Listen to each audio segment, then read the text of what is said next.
Hello, would you like to introduce yourself? Sure. I'm McKenzie Anderson, and I am the board president for the Dragonfly Home.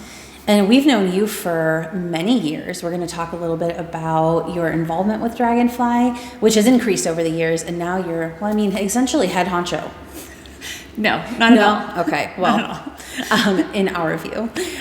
So I would love for you to talk, McKenzie, about why the cause of human trafficking resonates with you. Sure. So I was a federal prosecutor for the U.S. Department of Justice for a number of years, and I was focused primarily on financial crimes, white-collar crimes, bank fraud and insider trading and cyber crimes and things like that. And one of my coworkers at one point asked me, "Hey, McKenzie, I have a child sex trafficking case. Do you want to help out on that?" And I think he thought it was a joke.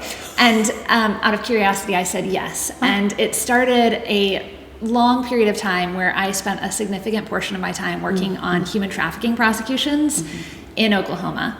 That's where we met you. So we know one of the things we do at Dragonfly is court advocacy. And I remember hearing about you for the first time, probably through Whitney. And you had worked with people that we've served and, preparing them for court so that they could testify, that kind of thing. And it was a huge game changer for people we serve, and we could see the impact in their lives and their healing journey when the perpetrator was put behind bars, and the freedom and that justice being served. So that's how I first knew who you were. I was like, that's very cool. Okay, great. And so then we've gotten to know you then over the years beyond that. Yeah, I think, to me as a prosecutor, working on human trafficking cases was a real opportunity that seemed like an area of the law that did not get enough attention, where we could have a real profound impact on our community, on our local community, through the choices that we made and what we did. And, building personal relationships and connections with the survivors, who were frequently, in my cases, children. They were, funny and big-hearted and empathetic and salty and fiery and tough kids. Right. And seeing them through that process and connecting with them was the most rewarding part of my job.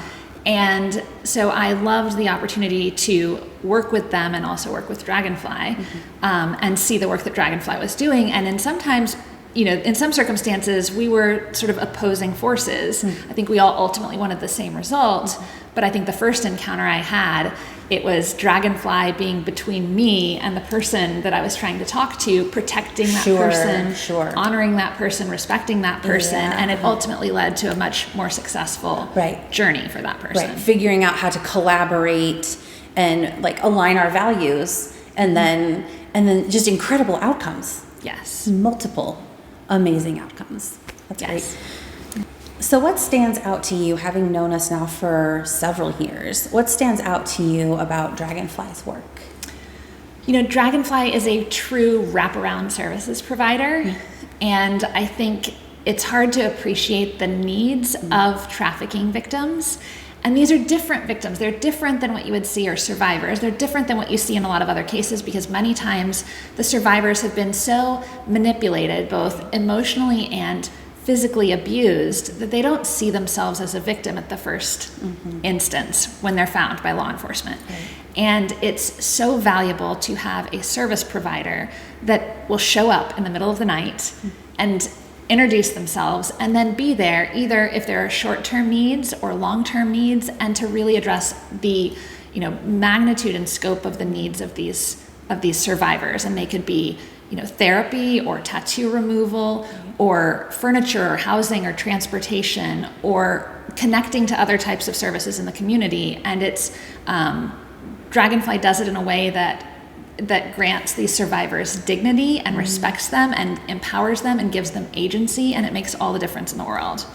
And it's trauma informed, which means I think you need someone who appreciates the needs of a trafficking survivor to feel like they have agency and control over what's happening. And that can be simple things like knowing that when they enter a room, they need to be informed of where the exits are, right? So that they feel like they are in control through the whole process. And Dragonfly does a really good job of respecting the survivors, appreciating those needs, and being there, not thrusting the services upon them in the at first glance, but being available and there to be called upon later when things get rough and they need additional support. Yeah, that makes a lot of sense, because sometimes really it's that first seed being planted, and if somebody isn't, for very good reasons, why would they trust us like that, right? Why would someone trust us like that?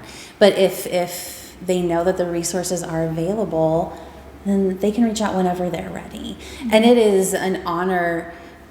I think it's an honor to be seed planners in that way, and then see, like you were describing, like that whole journey that can happen after someone decides to reach out.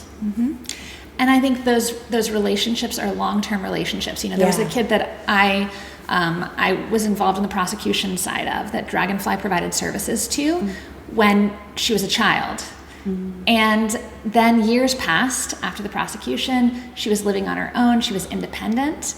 And something terrible happened. Her apartment was broken into, it was destroyed. The door was covered with, explicit vandalism. The door was broken, everything. And she had a person to call. She was able to call Dragonfly. And Dragonfly, years after the trafficking, was there to be her, guardian angel, and to come in, repaint the apartment, refurnish the apartment, repair what had been broken. And that's just incredible. In-person, hands-on, challenging, heartbreaking work, and to be there long-term for these survivors is just invaluable. That's amazing. One thing we say is there's no expiration date on our services.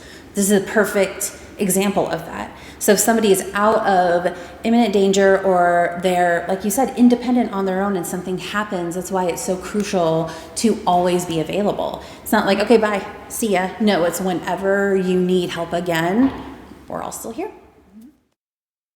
So you have supported Dragonfly in a whole bunch of different ways, obviously serving on our board of directors, being board president, but then a lot of other ways in addition.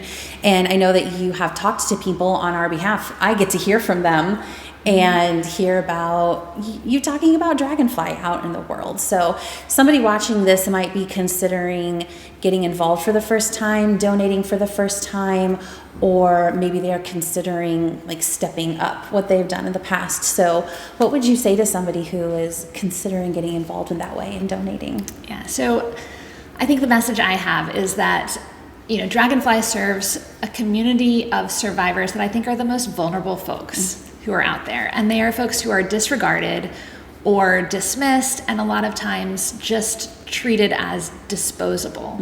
It is not the best of humanity, the way that these survivors are otherwise treated in our world. And I think that Dragonfly does the work, right? They practice what we all preach about taking care of others and caring for people who are vulnerable. And, it is a tremendous opportunity to contribute to really hands-on, life-changing work that is concrete and impacts an individual's lives. And the folks who end up working with Dragonfly, a lot of times they're found in the most horrific circumstances you could imagine, and have been violated and abused by the people that they trust most in the world. And it is a wonderful gift to be able to serve those people and to try and repair some of the damage that was done. And it's hard work, it's challenging work, it's heartbreaking work. And I think it's an incredible opportunity to be a part of Dragonfly performing that work for real people. It's also a smaller organization that doesn't get the massive amounts of funding of other organizations. It's a little bit under the radar and neglected. And so that every dollar that you give has an actual concrete impact on an individual. That's right. It is a local organization that is serving people in our own community and is changing their lives for the better. And these are people that need all the help that they can get. And what a gift to be able to help them. Okay, one last question. You have a unique perspective on this because you have worked directly with survivors of trafficking quite a lot. So if there was a message that you wanted to say to people who have experienced trafficking, what would that be? I think the message that I always return to when I'm talking to a survivor is that what happened was not okay. What happened to them was not okay. And it's not something that they're responsible for, and it's not something that is their fault. And it also does not define who they are, to me or to anybody else. And I think that's an important message for survivors to hear. Yeah, I love it. Thank you so much, McKenzie. Yeah, it's we my appreciate pleasure. you.